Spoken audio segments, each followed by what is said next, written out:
Hi hello welcome to Telugu 70 ఇప్పుడే junior movie చూడడం జరిగింది. జూనియర్ మూవీ చూసిన తర్వాత నాకేమనిపించిందంటే, గాలి జనార్దన్ గారు అంటే ఆయన పేరు ఎంతవరకు వినిపిస్తదో అందరికీ తెలుసు. బెంగుళూరు మొత్తం తెలుసు. ఏపీ, తెలంగాణ కూడా తెలుసు.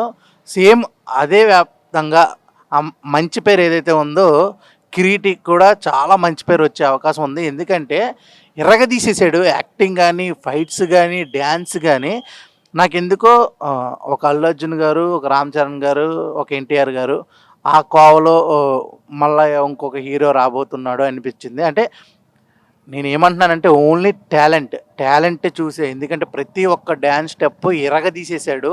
మనం 'అఖిల్' సినిమా చూసాం. అంటే మన హీరో 'అఖిల్' కూడా సేమ్ అలాగే డ్యాన్స్ చేశాడు. కానీ ఎందుకో ఈ ఎక్స్‌ప్రెషన్స్‌తో గానీ, అలాగే ఎక్కడ ఏదో కొత్తోడు చేశాడు అని అనిపించలేదు. కొంచెం పొట్టిగా ఉన్నాడు అనేది ఒక్కటి ఫీల్ అయితే కలిగింది. కుర్రోడిలా అనిపించాడు తప్ప, క్యారెక్టర్ అయితే మాత్రం చాలా వెల్ అండ్ గుడ్. ఫైట్స్ కూడా చాలా అంటే చాలా బాగా చేశారు. ఇక శ్రీలీల ఎవరు పక్కన చేసినా ఇక సూపరే. ఆ సినిమాలో సాంగ్స్ చాలా బంపర్ హిట్ అవుతాయి. ఈ సినిమాలో కూడా అలాగే ఉంది. అంటే ఇద్దరు డ్యాన్స్ వచ్చినోళ్ళు వేస్తే ఎలా ఉంటుందో అలా ఉందన్నమాట. Super super super. Choreographer Revanth అని తెలుసు మనకి. ఆయన కూడా చాలా అంటే చాలా బాగా ఇరగదీసేసాడు. ఇక సినిమాటోగ్రాఫర్ గురించి మనం చెప్పక్కర్లేదు. ఆయన 'త్రిబుల్ ఆర్', 'బాహుబలి', మగధీర అంటే రాజమౌళి గారితో ప్రతి సినిమాలో ఆయన ట్రావెల్ చేశారు. అలాంటి సినిమాటోగ్రాఫర్ ఉంటే విజువల్స్ ఎలా ఉంటాయో అర్థం చేసుకోక్కర్లేదు. ఇక మ్యూజిక్ అంటారా, దేవిశ్రీ ప్రసాద్ గారు.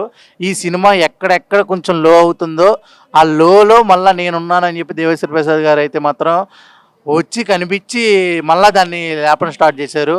అంటే నేనేమంటున్నానంటే, ఈ గాలి అనే కాంపౌండ్ నుంచి వచ్చాడు కాబట్టి నెగిటివ్స్ అన్నీ ఆ గాలి కొట్టుకుపోవాలి. పాజిటివ్గా ఈ సినిమా సూపర్గా బాగా ఆడాలని మనస్ఫూర్తిగా కోరుకున్నాను. ఎందుకంటే కిరీటి నేను చూసుకుంటుంటే నేను ఇండస్ట్రీకి వచ్చినప్పుడు ఎలా అయితే ఫీల్ ఉందో నాకు ఆ ఫీల్ కలిగింది. అంటే ప్రతిదీ ఫైట్స్ కానీ, డ్యాన్స్ కానీ, యాక్టింగ్ అంటే డబ్బు ఉంటేనే యాక్టర్ ఎవరు మీకు తెలుసు. చాలా మన ఇండస్ట్రీలోనే పెద్ద పెద్ద డబ్బున్న వాళ్ళ, ఆల్రెడీ ఇండస్ట్రీలో ఉన్న వాళ్ళ కొడుకులే ఇండస్ట్రీలో ఏం చేయలేకపోయారు సినిమాలు తీసినా సరే. కానీ డబ్బుంది, డబ్బుతో పాటు టాలెంట్ కూడా ఉందన్నమాట. ఈ సినిమా కంపల్సరీ చూడండి. కొన్ని ఎమోషన్స్ అయితే మాత్రం కొన్ని తగులుతుంటాయి మనకు కూడా.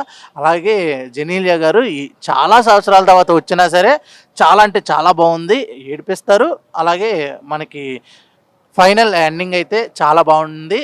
జూనియర్ సినిమా కంపల్సరీ వాచ్ చేయండి. థియేటర్స్లో వాచ్ చేయండి. Okay, thank you, bye bye. అంతవరకు stay tuned to Telugu 70 cameraman నాగరాజ్తో Aditya signing off. Bye bye.